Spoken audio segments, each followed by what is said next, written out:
Welcome to my channel, guys. If you are a returning subscriber, thank you for coming back and watching my videos. If you are new here, kindly consider subscribing. Today we are making homemade guava jam. I remember fondly as a child growing up, my grandmother sending my siblings and myself to collect guavas that had fallen from the large guava tree in our backyard. She'd then take these guavas and turn them into delicious jam and store them in large jars in our pantry. These are some of the fondest memories that I hold on dear to. I hope to create that for you guys today. Let's start by preparing our guavas. I have here about 50 overripe guavas, which I have washed thoroughly. After washing the guavas, lightly remove the top and bottom of the guava, then cut into small pieces and set aside. Transfer guavas to a pot and add 2 cups of water. On medium heat, we're going to cook for 15 minutes until soft. Once you see it begins to froth, remove the lid and continue cooking until soft. After 15 minutes of boiling, our guavas are nice and soft. Turn off heat and using a potato masher, crush same. Please be careful to avoid burns.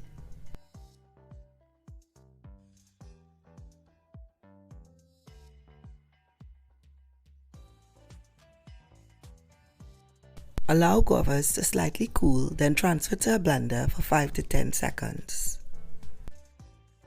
After blending, we are going to run the puree guava through a strainer.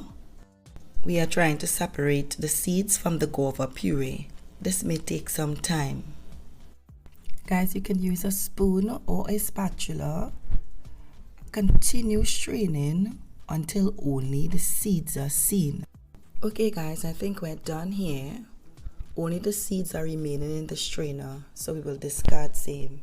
This is what it looks like after straining. This is our puree. I usually boil my jars for 10 minutes to sterilize them before using. You will need 6 cups of guava puree, 4.5 cups of white sugar, 1 cup of brown sugar, and 1 tablespoon of fresh lemon juice. To a large pot, preferably non-stick, add 2 cups of water and bring to a boil. Then add the 4.5 cups of white sugar and the 1 cup of brown sugar. Mix well. Ensure heat is at medium-low to avoid burning.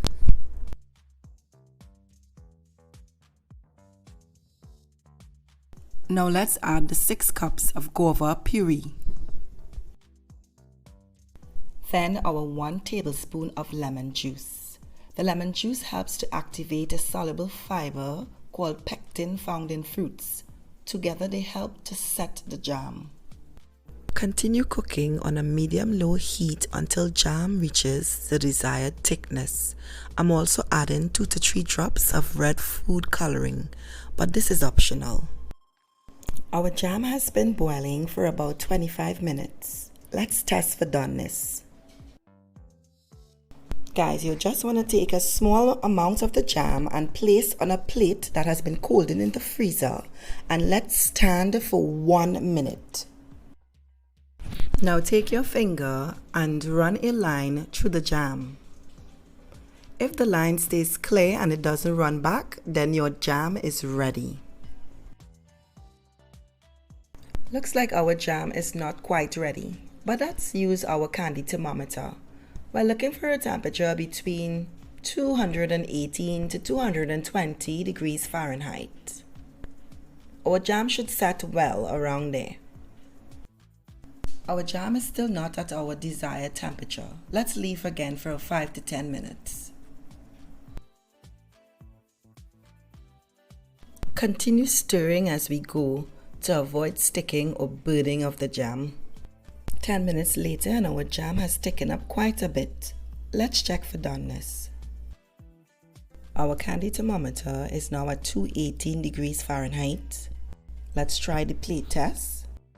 See how our jam holds its shape and doesn't run back into the space. Our jam is now ready. Remove jam from heat and allow to slightly cool. Then transfer to our sterilized jars. As the jam cools, it begins to thicken. Our jars are still warm at this point.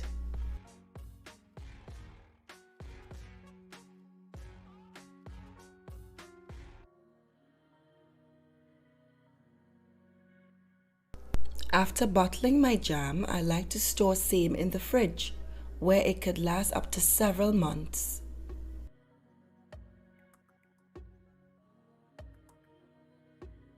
This jam spreads so easily and you can taste the richness of the guavas, and it's not overly sweet. Well, that's it guys. Thank you for watching, and please remember to like, share, comment and subscribe for more videos.